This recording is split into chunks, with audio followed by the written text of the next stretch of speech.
இந்த ஆலோசனை கூட்டத்தில் முதலில் நமது தமிழக அரசுக்கு நாங்கள் நன்றி தெரிவிக்கும் வகையிலே கடமைப்பட்டிருக்கிறோம்.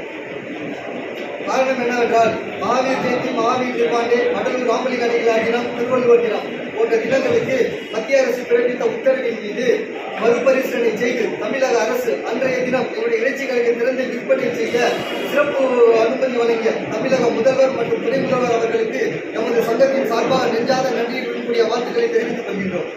அடுத்தபடியாக புளியாந்தோப்பு ஆடர்வை கூடம் இன்றைக்கு ஆடர்வை கூடமாக இல்லாமல் மொத்த விற்பனை கூடமாகவும் அதே நேரத்தில் ஆட்டு சந்தையாக மாறியுள்ள காரணத்தால் அக்கம் பக்கம் இருக்கக்கூடிய சில்லறை கடைகள், தெளிவாக சொல்ல போனால் கிட்டத்தட்ட மாநகராட்சி உரிமம் பெற்ற 3000க்கும் மேற்பட்ட இறைச்சி கடைகள் அங்கு சென்று ஆடு அறுத்து விற்பனை செய்யக்கூடிய சூழ்நிலையில் தள்ளப்படாத சூழ்நிலை ஏற்பட்டிருக்கிறது.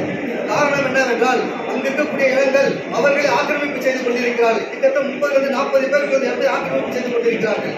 நாங்கள் கடைகளை அடுத்து விற்பனை செய்தால் ரெய்டு என்ற பெயரிலே எங்களுடைய வாழ்வாதாரத்தை அளிக்கக்கூடிய செயலில் மாநகராட்சி ஊழியர்களும் மாநகராட்சி அதிகாரிகளும் காவல்துறையினரும் செயல்படுகிறார்கள்.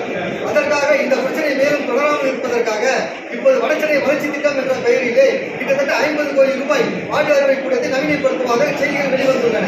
அதன் அடிப்படையில் இருக்கக்கூடிய ஆடு அறுவை கூடம் எப்படியாவது நிறுத்தும், அது எங்களுக்கு கவலை கிடையாது. அவருடைய வாழ்வாதாரத்தையோ தொழிலாளர் சமூகத்தை அளிக்க வேண்டிய அவசியம் எங்களுக்கு கிடையாது.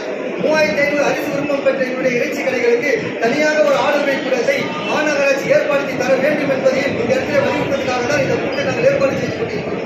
அது மட்டும் இல்லாமல் லாரியில் ஆடுகளை ஏற்றி வர மொத்த மாநிலங்கள் குஜராத், ராஜஸ்தான், மகாராஷ்டிரா, கர்நாடகா போன்ற மாநிலங்களில் லாரியில் ஆடுகளை ஏற்றி வருவதற்காக எந்த அளவுக்கு பர்மிட் வழங்கியுள்ளதோ அதே போல் தமிழகத்திலும் அந்த பர்மிட் வழங்க தமிழக அரசு முன்வர வேண்டும். எல்லாவற்றிற்கும் மேலாக நவீனப்படுத்தக்கூடிய ஆடு அறுவை கூடத்தின் வளாகத்தில் உட்புறத்திலோ வெளிப்புறத்திலோ எக்காரணத்தை கொண்டும் சில்லறை இறைச்சி கடைகள் திறக்கக்கூடாது என்பது இந்த இடத்தில் நாங்கள் மாநகராட்சிக்கு தெளிவாக சொல்ல கடமைப்பட்டுள்ளோம்.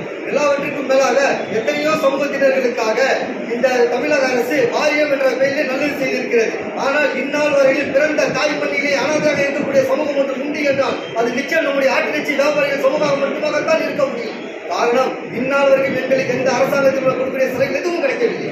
ஆகையால் எங்களுடைய வாழ்வாதாரத்தை கருத்தில் கொண்டு எங்களுக்கும் ஒரு நல வாரியத்தை ஏற்படுத்தி தர வேண்டும் என்பதை தமிழக அரசுக்கு இந்த கூட்டத்தின் வாயிலாக அன்பான வேண்டுகோளை விடுக்கின்றோம். இந்த 6 கோரிக்கைகளை வலியுறுத்திய எங்களுடைய கூட்டம் நடைபெற்றுக் கொண்டிருக்கிறது.